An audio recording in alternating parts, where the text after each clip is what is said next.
विद्या विभावरी ज्योतिष्मती महामाता सर्वमन्त्रफलप्रदा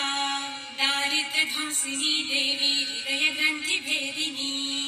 सहस्रादित्यसङ्काशा चन्द्रिका चन्द्ररूपिणी आकारादिक्षकारान्ता मातृका वर्णरूपिणी समाशान्ता च सावित्री गायत्री प्रणवाक्षरा